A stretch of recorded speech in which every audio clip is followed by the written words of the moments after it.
Yeah.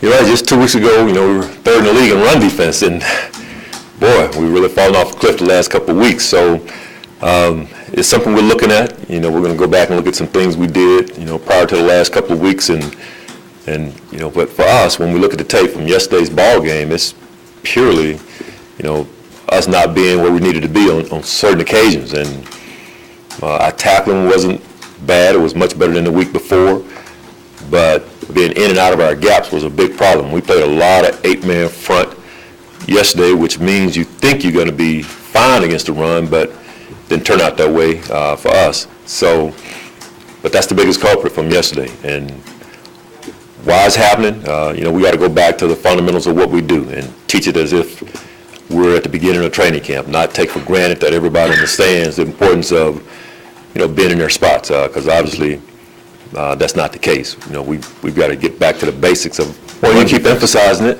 You're seeing it from the sidelines. We got guys upstairs that are seeing it, and you keep emphasizing the importance of, staying where you're supposed to be. And now some of it, you have to give New Orleans some credit. They did a good job of blocking us as well and making us get our gaps at times. But there were other times, we just tried to do too much, trying to make a play that really wasn't our play, and that creates problems also. So, it's a tough deal when they're able to run the football. A little bit of both. You can do both.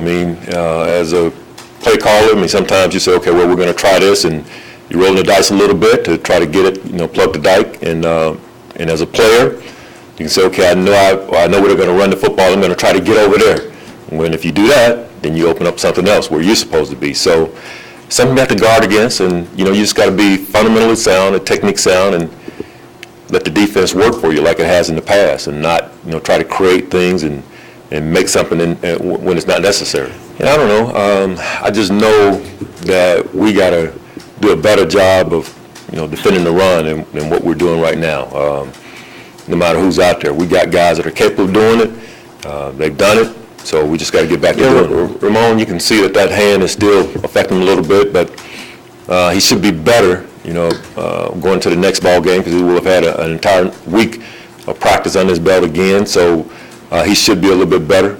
But we'll take a look at Matt as well. Matt was very productive for us when he was on the field in the lineup. So we'll take a look at it over the course of the week and see what's best. Well, you definitely like to have all your starters for sure, and he was playing some good football for us when he was in there.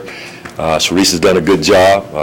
Hopefully we'll get EJ back this week. That would really help us. But if he's not, Sharice is capable. We don't have to hold back on some of the things we want to do with Sharice being in there. But EJ is the starter for a reason, so hopefully we can get him back. Well, some of it is in the last couple of weeks, when you are not defending the run as well, you can find yourself in some very predictable situations that you're not able to get the pressure that you would like to get, because you're trying to defend the run. So that's part of it, and we got to get people into some more third and longs and some second and longs, and try to get some pressure in that way. But it still comes back to our run defense. He's a good receiver. He's their top target for sure. When you are doing as much as you can to stop the run, sometimes you're going to have to play single coverage, and we did that yesterday, and he came up with some clutch catches for their offense. He made some big catches. The 2nd and 15 on the sideline where him and Sharice went up for the football, that was a heck of a catch by him. But he had a good day. A lot of it had to do with having to play a lot of single coverage for sure. Burning. Not a fun stat to reflect on. But got to get some things fixed, and hopefully never have to revisit that.